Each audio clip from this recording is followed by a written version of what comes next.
Welcome back to Where All Things Are Possible. I am your host, Kate Butler, and today we're going to be talking about removing roadblocks in our life.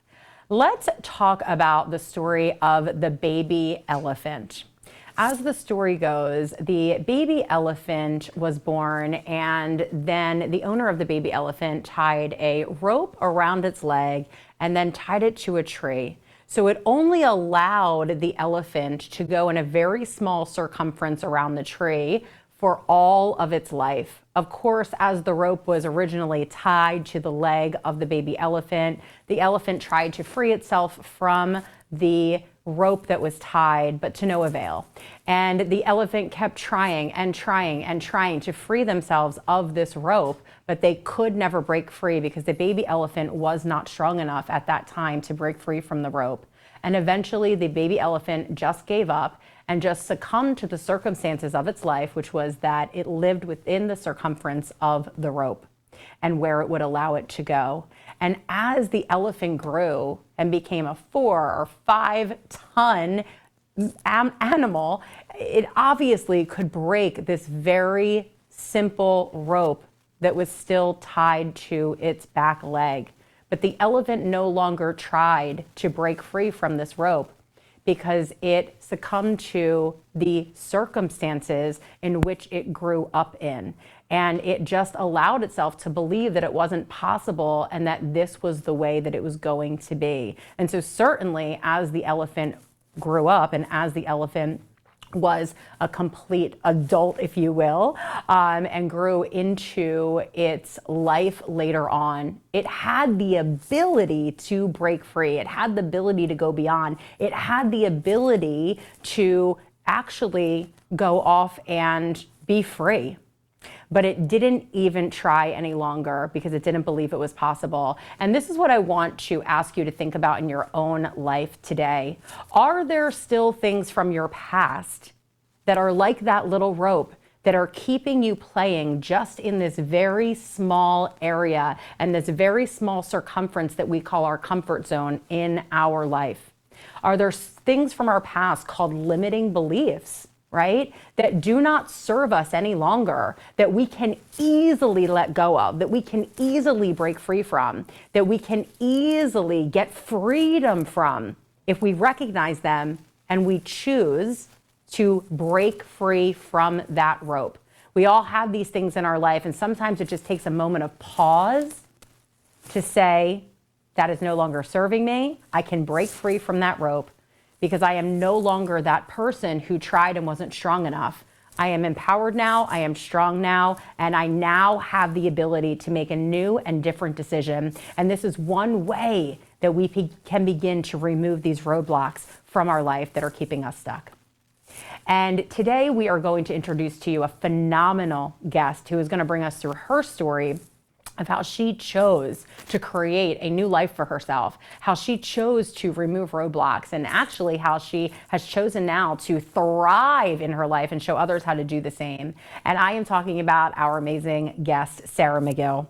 Sarah Magill is a serial entrepreneur, visionary coach, and magnetic speaker who specializes in turning dreams into plans and plans into unapologetic success. Sarah built massive resilience through abuse, through child loss, financial desperation, and a complete loss of self. And I know a lot of us can relate to that. With much support from loved ones, she managed to run away, buy a home, start a business, and build a life she truly loves. She shows entrepreneurs how to share their stories and experiences authentically, which is something we talk about a lot on this show, on social media, and use these platforms to grow their businesses. Who would love that, by the way, right? Yes, show me how to just use my authentic life and show me how to build and create a business based on this, right? Easy peasy lemon squeezy. With a degree in cultural anthropology and business administration and a lifetime lived experiences, Sarah weaves a deep understanding of human connection with sharp business acumen to help visionaries own their spotlight. Sarah is a coach, And she has survived life's hardest moments and is a true testament to self-mastery, courage, and feminine resilience. Sarah, welcome to the show. Thank you, Kate. I am so happy to be here. So excited. So very excited to have you. And as our viewers know, this is filmed right outside of New York City, but you have come from where to join us today? Came from Washington State. From Washington State all the way across the country to join us here in the studio because Sarah has a passion for sharing her story and for helping other entrepreneurs do the same. So first of all, congratulations on becoming an author for the first time. This is your book, Believe Beyond, if you just want to hold that up so that we can have a look. And so first of all, how does it feel to be a #1 international best-selling author? Well, it doesn't quite feel real. I actually took screenshots of like, wow, when you were sent to the group, like, we're #1 international. And I just thought, oh my God, yes. And that is part of the reason that I decided to come all the way across the country because, yeah, I could have done it with Zoom, but when we're upgrading our lives, we have to energetically upgrade too. And I thought, definitely it's worth the trip across the country to have this in-studio experience, to meet you personally. And so thank you so much. Absolutely. And so, yes, #1 international bestselling author, and the book went #1 in the United States. It went #1 in Germany, and it went #1 in Canada. So 3 countries it went #1 in, which is really very exciting. And so to be a part of something that is a worldwide experience, right? Tell us a little bit about that journey and why you felt so strongly to share your story in this book. Tell us a little bit about that journey and your story. Sure. Well, I do love that there are authors from all over the world, and I did a couple lives in preparation to launch, and it was so incredible to connect with Sylvia in Ghana, for example. Yes. That was beautiful. And so the reason I felt like it was so important to share this story was because in our heads, we always are telling ourselves, we're doubting ourselves, we're saying, oh, it wasn't that bad, or it's no big deal that I bought a house on myself, or whatever. But then you talk to your friends, or you talk to somebody like you, and you're like, no, Sarah, this is a big deal. You should celebrate this. Like, people want to know how you did this, right? And so I've shared my story in the past, just little tidbits, right? And every time I have, though, someone always writes back, and they say, thank you for that. They say, I really needed to hear that. They say, I never thought about it like that. And even if it's just that one person that is positively impacted, then it's worth it. I agree. Yeah. I agree. Yeah. Even that one person, I mean, that one person where you have shifted, changed, transformed their life, that shifts and changes and transforms mine. Yeah, would you agree with that? Absolutely. Yeah. And then you want to do it more. You want to share more, right? And you kind of like get bitten by that bug almost, right? And you're like, okay, like this is really what I'm here for. And isn't it what all of us are here for at the end of the day? To share our experiences and our stories, to connect with and help other people be the best version of themselves. And I feel like, really all of us are kind of the life purpose, right? Like, let's, share our stories, share our purpose, and help other people along the way. Yeah. What if it was just that simple? And that's what you're doing, which is amazing. So, Sarah, tell us a little bit about this moment that you have at 25, was it? Right. Okay, so if you would tell us a little bit about that. Sure, yeah. So I was engaged to be married, and I was holding my little, 3-week-old baby, brand new little baby. And I was 25 years old, and I just was looking at my life situation, and I just thought the choices that I've made leading up to this point have gone such the wrong way. I've totally messed up my life, and there's nothing left to do now except for just get through the next 75 more years and just wait to die. And I know that sounds so bad. And even at 25, I thought, gee, Sarah, that's really dark. You should be thinking the world is your oyster. But I had just gotten myself into a situation, and we feel like sometimes we can't get out. We don't talk to our friends because maybe we're embarrassed about what's been happening. And so we need our friends and our family to shine the mirror up, and tell us, it's not all lost. Like, you can do this, but sometimes we just can't see that. And so that was a turning point for me, definitely. And so, it was, like I said, it was not a healthy relationship, and it was really sucking everything out of me, honestly. And I remember getting this, I got this letter from my aunt that says, oh, Jake's going to do mountaineering, and somebody is doing this, and I do a triathlon, and all these things. And I just felt such deep regret that I've literally ruined my whole life. And so it did take calling my best friend when things had gotten even worse than that moment that I was just talking about. And it did take her talking to her and saying, and she said to me, you don't have to marry this person. And I said, well, I can't leave and just raise my baby in a homeless shelter. And she goes, Sarah, why would you even think that was an option? I will come get you. And she did. She drove across the state to come get me. We lived in her basement with a dog. And, it was a simple solution. But number one, I didn't think to ask because I was embarrassed. And I didn't want to ask her for a big favor. And I didn't want to face the truth of the reality that I had built. But the solution was so simple. And I was only in her basement for about 3 months. And from there, I went on to get roommates, work on my career. I bought a house by myself, single income earner, single woman. January 1st, 2020, I got the keys to that house, and it's only been up from there. I started my business, and so now I've gone from surviving to thriving. And now I'm just kind of on this mission to see how good can it get. Mm-hmm. And I know people are watching me, and I take that as a responsibility, right? And so I just want to shine as bright as I can because I genuinely feel that, every time we shine true and our heart is just shining with our purpose and our dreams, I think that we give permission to other people to shine bright too. Mm-hmm. And so that's my duty. Like it is for you. It's my duty to share. It's my duty to be as bright and bold as possible because I'm setting an example for my daughter for what she thinks is normal. And I'm showing people all over that, it's okay. It's okay if you made some mistakes. You can still course correct. You can still live, in a way that is just totally in line with your heart and your soul's purpose. Yeah, I want to talk about this authentic experience conversation that you provide to people. So we do women's retreats and women's experiences in our business. And this is for everyone out here who is wanting more authenticity, which is obviously a very core element and value within Sarah's business, right? And so we do these women's retreats, and I will never forget one of the first ones we ever did. It was a day-long women's retreat and experience, and 90 minutes in, a group of women were sitting around a circle, and they were all getting very emotional. So I walked up, and it was on a break, and I said, what's going on? I mean, it wasn't at a point where, it felt like people should be that emotional. And they said, Kate, we just have to pull you aside, and we have to tell you that what we have just shared in 90 minutes with people we just met is more than we have ever shared with our best friends and some people who we have known our entire lives. Why do we not have these conversations in our own life? Why are we not authentic? Why do we not share like this and connect with other people? Because we have all just shifted and changed and transformed in a way that will change our lives for the rest of our lives, right? And that is what you're talking about, Sarah. So I want to know from you and your business, why is sharing and showing up and showing the authentic stories of who you are, why do you feel like that's so important?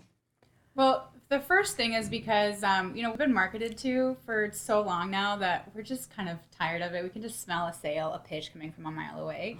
But we still have needs. Like, we still need an HVAC person. We still need makeup to buy, So I think it's so important to be authentic because we just need that as a culture, as a society. We just need that, and we just don't have any time for anything that's not authentic. It's a good point. Because we've been there, done that. Right? Yeah. And the authentic is what helps us connect and what makes us feel real, and showing up sometimes without makeup on or just showing the way that life really is so much more powerful than the perfectionist projection of what things should be. And can anyone even relate to that? No. Okay. No. Because that's how I feel, right?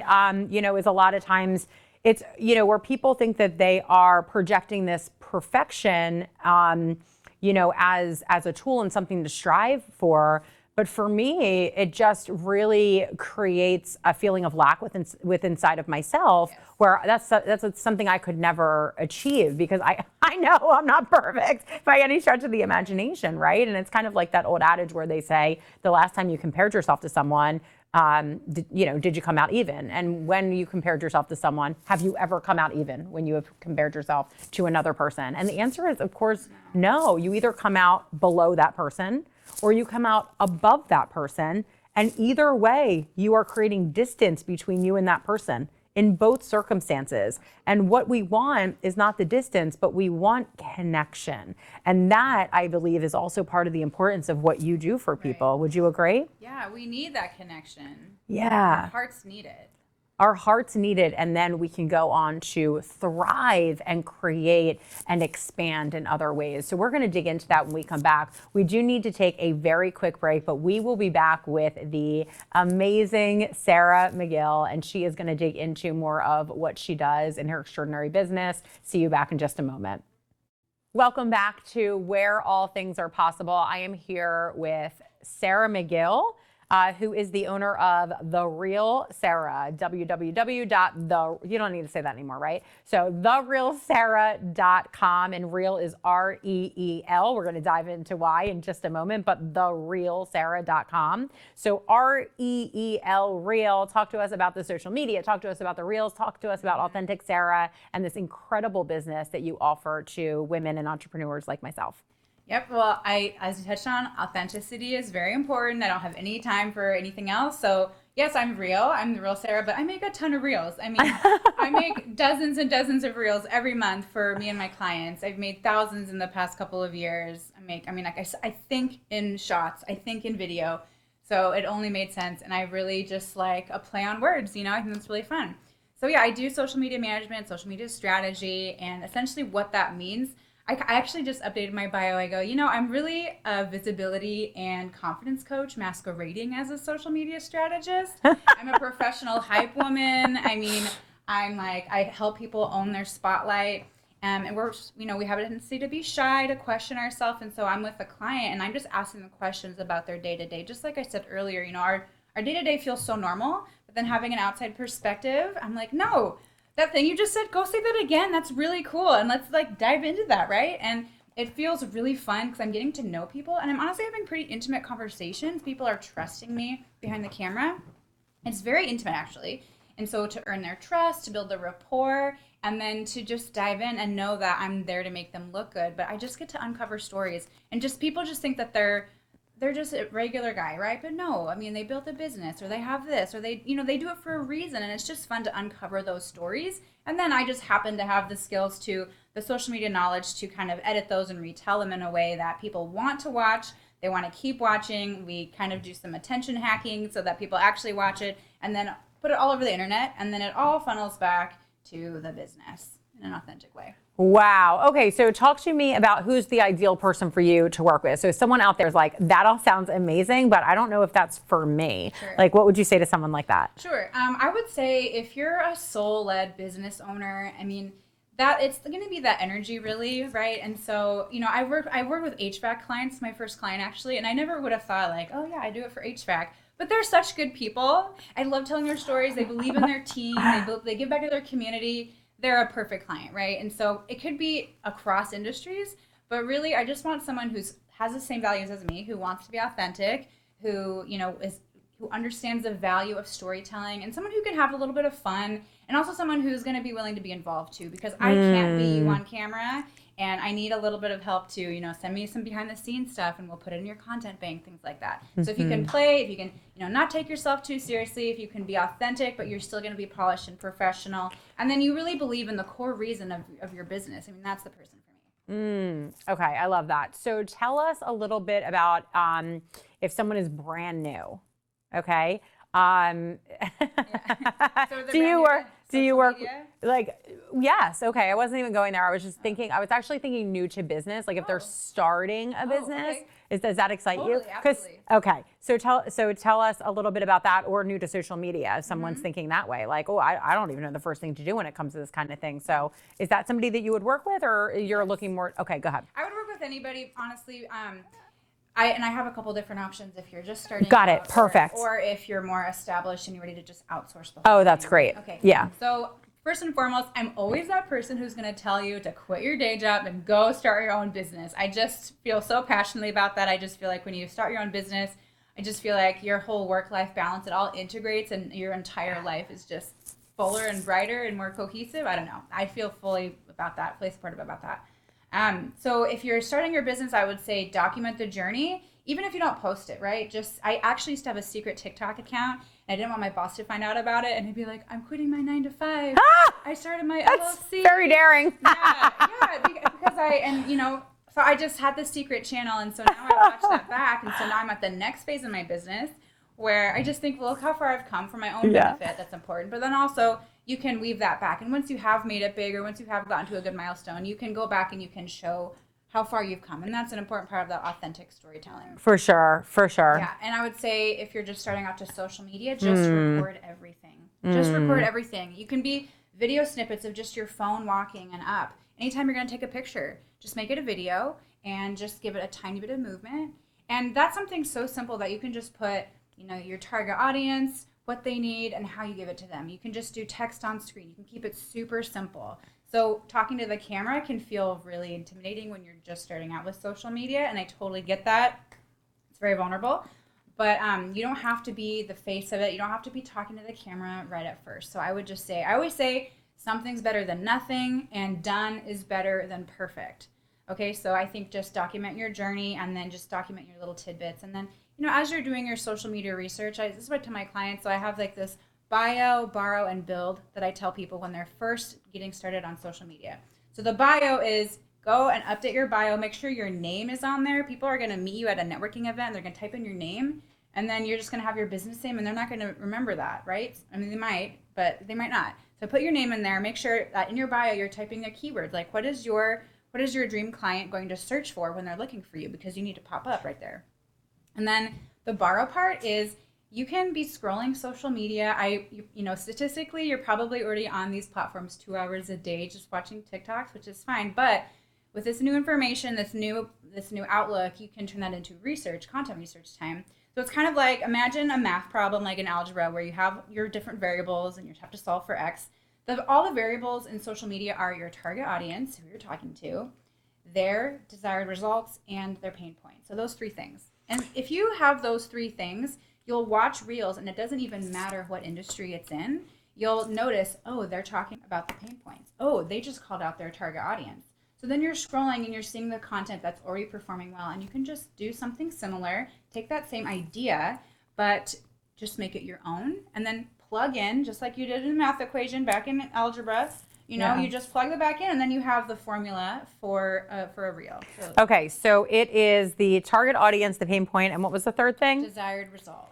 Okay, so let's give them this is really, really great. I think a lot of people are starting to see your brilliance through this, and I love almost like live workshopping, right? Yeah, right? Sure, yeah, so it's like people can actually see what you do. It's one thing to talk about it, but for someone who doesn't currently work with you, sometimes there is a gap between that sounds great and now I get it, right? Yeah, sure, okay. Definitely. So we have these three amazing things that you've given us, right? So first, what I'm hearing from you, which this is great. This is great content. So instead of taking a picture, just take a quick video. It could be 2 seconds, even 3 seconds, no minimum. Okay, great.